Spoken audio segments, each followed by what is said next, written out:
ભાગાકારથી સંબંધિત કેટલાક રસપ્રદ પ્રશ્ન ભાગ 5।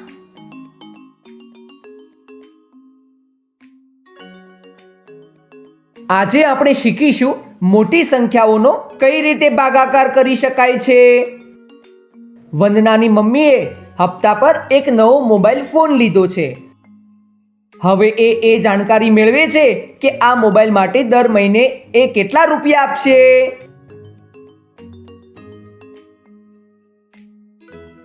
મમ્મી શું હિસાબ કરી રહી છે? આ મોબાઈલ મેં હપ્તા પર લીધો છે વંદના। હવે એ જાણકારી મેળવી રહી છું કે દર મહિને મારે કેટલા રૂપિયા આપવાના છે। હપ્તો શું હોય છે મમ્મી? જ્યારે આપણે કોઈ સામાન ખરીદીએ છીએ તો ક્યારેક ને ક્યારેક આપણે પૂરી રકમ શરૂઆતમાં નથી આપતા, પરંતુ દર મહિને થોડાક રૂપિયા આપતા રહીએ છીએ। તેને હપ્તા પર ખરીદવાનું કહીએ છીએ અને જે દર મહિને રૂપિયા આપવામાં આવે છે તે હપ્તો કહેવાય છે। સમજી ગઈ। તમારે કેટલા મહિના સુધી હપ્તો આપવાનો છે? મારે 9 મહિના સુધી હપ્તો આપવાનો છે। અને તમારે કુલ કેટલા રૂપિયા આપવાના છે? મારે કુલ 16,794 રૂપિયા આપવાના છે। આનો અર્થ તમારે 16,794 રૂપિયાને 9 મહિનાઓમાં આપવાના છે। આનો અર્થ દરેક મહિને કેટલા રૂપિયા આપવાના છે એ જાણકારી મેળવવા માટે 16,794 નો 9 વડે ભાગાકાર કરવો પડશે। એકદમ સાચું વંદના। એ તો હું પણ તમને જણાવી શકું છું। સારું, તું જણાવી દે।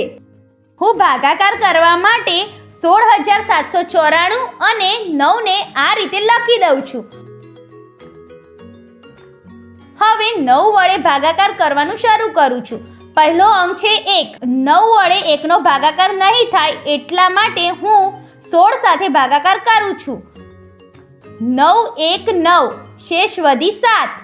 7 ને પણ નીચે લખી દઉં છું। હવે મારે 9 વડે 77 નો ભાગાકાર કરવાનો છે।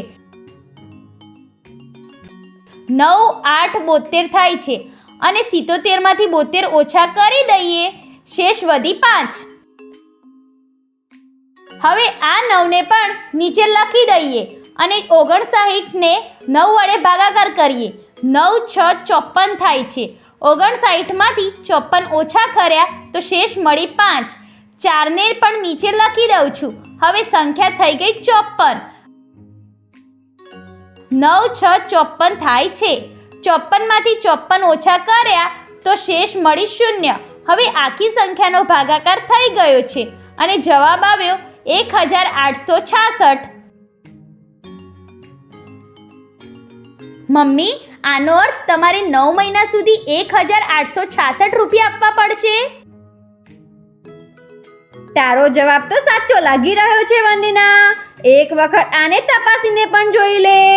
સારું મમ્મી, તપાસવા માટે હું 1,866 નો 9 વડે ગુણાકાર કરીને જોઉં છું। 9 6 54 થાય છે। 54 ના એકમના અંક પર છે 4 અને દશકના સ્થાને છે 5।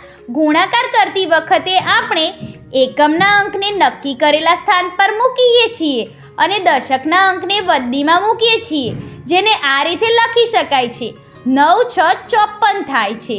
54 અને 5 ને ઉમેર્યા તો જવાબ હશે 59।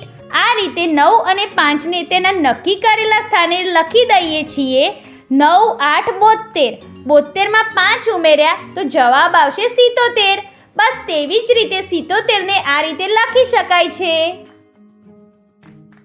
9 1 9 થશે, તેમાં 7 ઉમેર્યા તો જવાબ આવશે 16। જવાબ આવ્યો 16,794। બંને સંખ્યાઓ સરખી છે, એનો અર્થ થયો કે મેં સાચો ભાગાકાર કર્યો છે મમ્મી। એકદમ સાચું વંદના। તે ભાગાકાર પણ સાચો કર્યો હતો અને ગુણાકાર પણ સાચો કર્યો છે। હવે તો તું મોટી સંખ્યાઓનો પણ ભાગાકાર કરવાનું શીખી ગઈ છે। તમે જ તો શીખવાડ્યું છે મમ્મી। આજે તમે શીખ્યા કે ખૂબ જ મોટી સંખ્યાઓનો પણ એવી જ રીતે ભાગાકાર કરી શકાય છે જેવી રીતે નાની સંખ્યાઓનો કરાય છે। હવે તમે મોટામાં મોટી સંખ્યાઓનો પણ સરળતાથી ભાગાકાર કરી શકો છો।